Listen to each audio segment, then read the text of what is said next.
Right now I'm standing here, right here in India with the world's fastest SUV as of now, the Aston Martin DBX 707. Well, until the Ferrari Purosangue arrives on our shores. This thing is a blast. When an SUV has launch control, you definitely know it means business. And now for the launch control, press on the brake, switch to Sports Plus, and hit the D drive, and then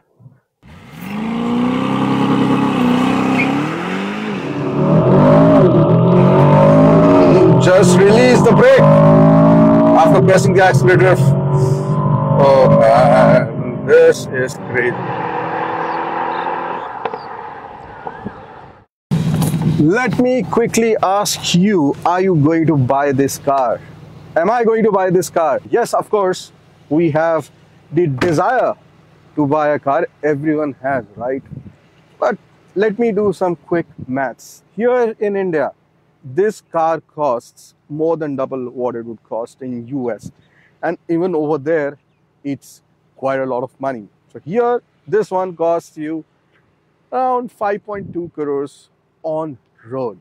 I firmly believe that there is no point in reviewing these kind of cars, because if somebody wants an Aston Martin, they will get an Aston Martin. If somebody wants an Urus, they will get that. Levante, Purosangue, whatever, you know, I think these kind of people, it's a little hard to actually judge what goes into their heads, because if you have this kind of money, obviously you're doing a lot of things right.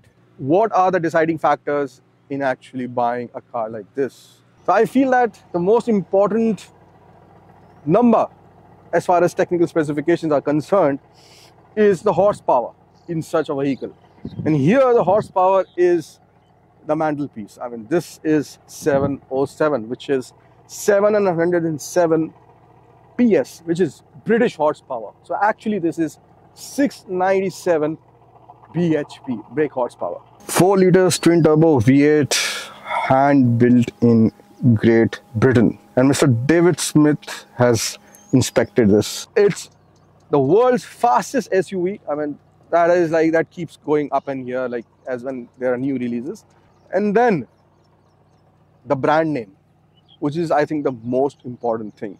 So after all, the 707 engine is actually an AMG engine. So it's British, but it's got a German heart. But does that change anything?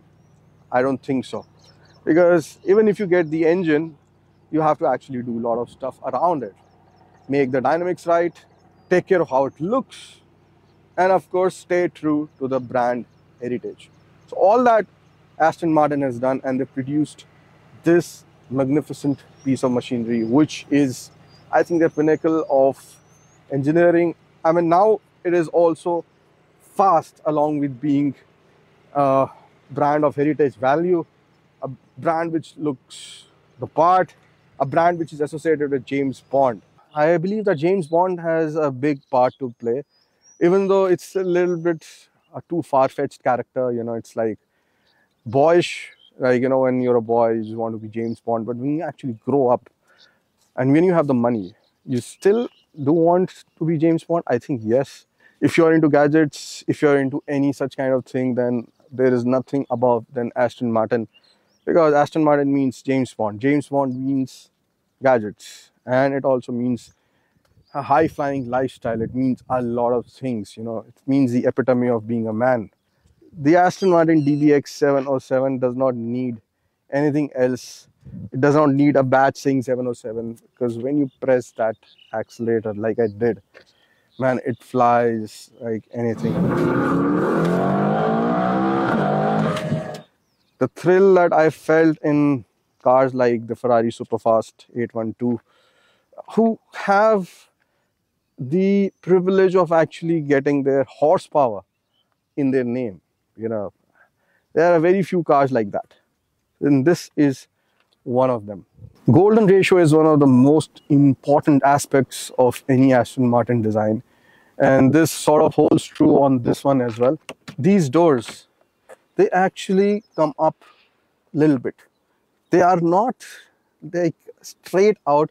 It's sort of a Caesar butterfly, or I don't know what they call, but it's definitely going outwards towards the sky, and I think they represent the wings in Aston Martin, and that is something which is also apparent to me. I mean, because I am a designer probably, and apparent to a lot of people, but for me this is a work of art. This is a modern day moving sculpture, and I just can't stop staring at it. And the only downside of driving this could be that you are not able to look at it while it's on the road. Nothing else.